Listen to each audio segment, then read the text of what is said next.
Bonjour à toutes et à tous. La lumière du phare éclaire aujourd'hui une périgourdine qui adore pagayer. Manon Anstins, bonjour. Bonjour.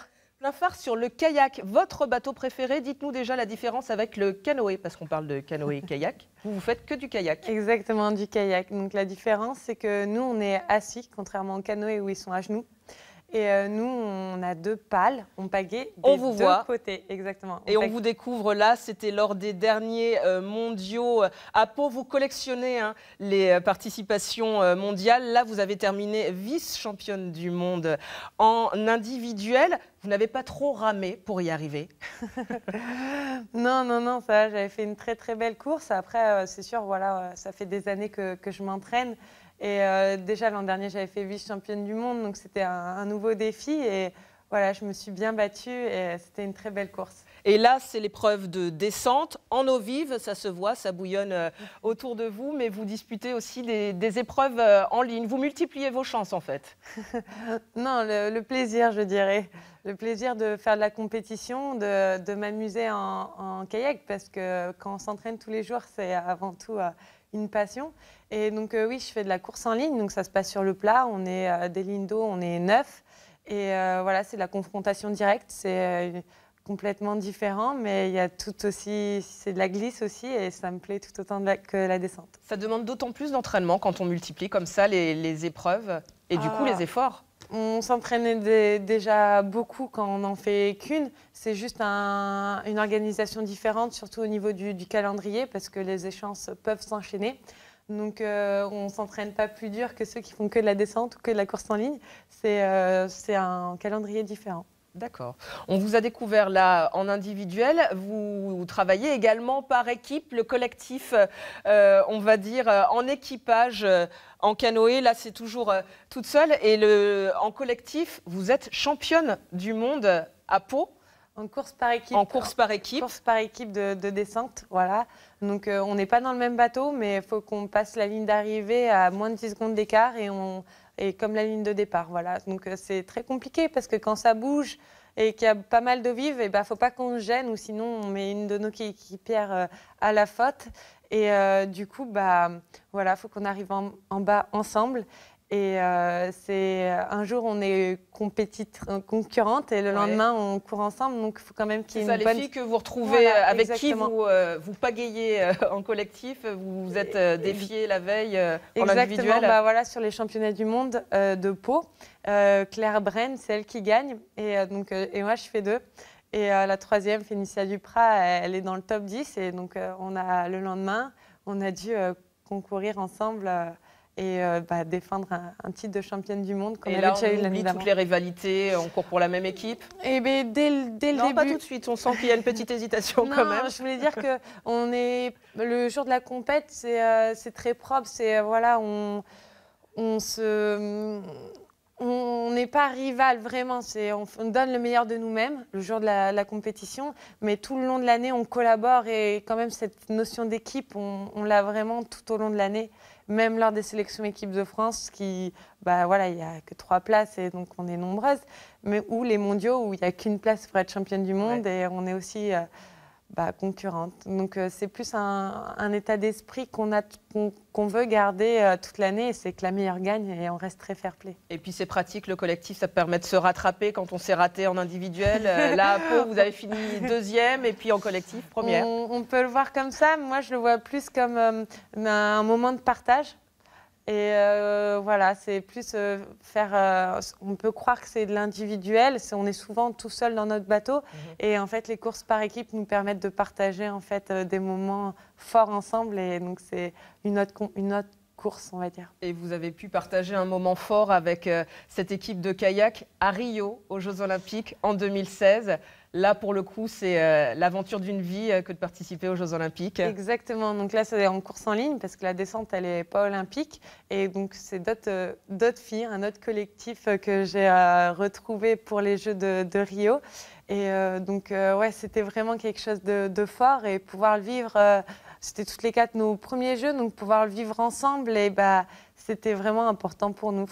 C'était une première expérience. Vous visez du coup Tokyo en 2020? Oui, un peu de frustration sur ces Jeux de Rio. Bah, voilà, on n'avait pas beaucoup d'expérience ensemble parce que je me suis mise à la course en ligne que depuis 2016.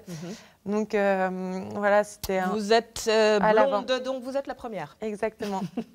Et donc voilà, on n'était pas très contente de notre course, mais on en est ressorti que plus forte et motivée pour Tokyo. Et ça s'est traduit par une 4e place au dernier championnat du monde. Donc là, il y a la 2e qui n'est plus dans l'équipage.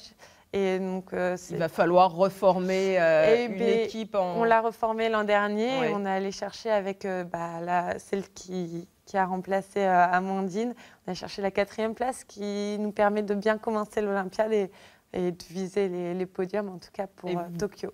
Vous pensez également à Paris en 2024, tant qu'à faire? Oui, voilà, donc à seulement 24 ans, on se dit que 2024, c'est dans pas longtemps. Vous n'aurez que 30 ans. Voilà, exactement. Donc, à 30 ans, on ne fait que commencer sa carrière de kayakiste. Le kayak est à maturité tardive, donc avec tout ce qui est technique. Notre dernier médaillé olympique en course en ligne, c'était à Rio. Il a fait vice-champion olympique et il avait 34 ans. Donc on se dit que c'est 2024, c'est possible. Il y a une autre référence, alors qui lui fait du canoë, pas du kayak, mais qui est quand même dans un bateau, c'est Tony Estanguet, le Palois que vous avez rencontré aux derniers mondiaux. Il a permis de médiatiser encore plus quand même cette pratique. Oui, je pense pour les mondiaux de Pau, il a su mettre vraiment à la lumière ces championnats du monde. Et même quand on en parle avec les autres nations qui étaient présentes sur ces mondiaux et qui sont habituées justement à concourir à des championnats du monde de kayak, on a vu vraiment un public qui était vraiment là, une émulation autour de ces championnats du monde à Pau, et c'était vraiment exceptionnel en tout cas de les vivre. Je les ai un peu vécus comme des mini-jeux en fait, et tellement l'ambiance était exceptionnelle. Donc c'était la répétition des JO de 2024 avant l'heure. C'était ça dans l'ambiance. Donc il a vraiment amené une plus-value. Et après, j'étais au Pôle Espoir de Pau, donc je l'avais déjà côtoyé, donc c'était vraiment un plaisir de le revoir là sur ces mondiaux de Pau. Plein phare sur vos débuts. Vous avez commencé votre descente sur la Dordogne. Racontez-nous un petit peu comment tout a commencé pour vous. Forcément, sur la Dordogne, on pagaille. Exactement. C'est dans le club de Castelnau-la-Chapelle. En fait, c'est une histoire un peu marrante. Mon frère, avant, on habitait à Roubaix. Il a vu les Jeux Olympiques de 2000 à Sydney, voir Tony Estanguet gagner, justement. Et il a dit « Ah, maman, c'est ça que je veux faire ». À l'époque, on n'avait pas de club de kayak dans les alentours. Donc, mes parents lui ont dit non. Et quelques années après, on a déménagé. Mes parents ont déménagé voilà, exactement, pour des raisons professionnelles. Et mon frère était un peu triste, mais on lui a dit non, mais il y aura du kayak en Dordogne. Donc très content d'y aller, il n'y a pas de problème. Mais sauf qu'il n'avait pas de copain, un peu timide. Du coup, il m'a demandé allez la sœur. Exactement, de venir avec lui. Au début, j'étais un peu réticente. Je suis vraiment allée pour lui faire plaisir. Finalement, voilà, je suis tombée amoureuse du kayak sur le plan d'eau de Castelnau. Donc c'était vraiment par hasard, on va dire, et grâce à lui. Et on va vous découvrir en photo avec votre frère lors de championnat de France. Exactement. Vous avez fait équipe? Oui, voilà. Donc là, on est en canoë. Canoë biplace. Et une seule rame. Exactement. Et à genoux. Une seule pale et à genoux. Ça se voit pas, mais bon. Et donc, voilà, c'était vraiment important pour nous de continuer l'aventure ensemble. On a fait nos premiers championnats d'Europe ensemble. Donc lui, dans son bateau, on n'était pas en biplace comme ça, mais voilà, c'est quelque chose qui me tenait à cœur parce que voilà, j'ai commencé avec lui et on voulait vivre d'autres expériences dans le même bateau, et donc ce qu'on a pu faire au championnat de France, on a terminé 2e d'ailleurs, donc on était vraiment contents. Et c'est toute votre famille qui vit canoë, qui vit kayak comme vous et qui vous soutient, qui vient à toutes les compétitions vous supporter? Oui, donc ma mère était à Rio et mon père et ma sœur étaient sur tous les championnats du monde. Généralement, ma mère vient quand elle peut se libérer au niveau du boulot, donc c'est vraiment quelque chose qui me porte parce qu'ils savent à quel point je suis investie dedans, et me sentir soutenue comme ça par la famille, c'est hyper important pour moi, et partager tous ces moments. Il y a d'autres membres de votre famille qui entendent devenir champion ou championne de kayak? Ma petite sœur fait du kayak, mais plus pour le plaisir. Elle a un peu moins l'esprit de compétition, quoi, qu'elle commence à s'y mettre. Donc voilà, elle est hyper motivée. Donc, après, on va la voir très motivée, votre sœur, pour toute autre chose, en tout cas pour vous supporter. Pour accrocher un drapeau en haut d'un arbre. Exactement, c'était lors des derniers mondiaux de descente en 2016, classique. Et en fait, c'était le dernier plat où il y avait vraiment beaucoup d'énergie à donner. C'est à la fin de la course, on est vraiment rincé. Et du coup, avec mon père, ils sont en train d'accrocher un drapeau pour dire qu'ils sont là et m'encourager. Et là, ça m'a vraiment porté sur le dernier kilomètre qui me restait, et j'ai tout donné et j'ai décroché le titre de championne du monde en 2016. Là. Bon, il faudra les faire venir donc, à Tokyo en 2020. Exactement. Ou l'année d'avant pour pouvoir vous qualifier. En kayak, il n'y a pas les millions qu'il y a dans le football. Est-ce que vous arrivez à vivre de votre sport? Non, on n'est pas professionnel, donc c'est un peu compliqué. Après, au sein du département, je suis vraiment aidée et du coup, je commence à avoir pas mal de sponsors qui me soutiennent et qui me poussent. Donc, ça me permet de me détacher du temps et du coup, de vraiment bien m'entraîner. Donc, ouais, je commence à pouvoir m'en sortir. Après, on a des aides au niveau fédéral qui nous aident beaucoup.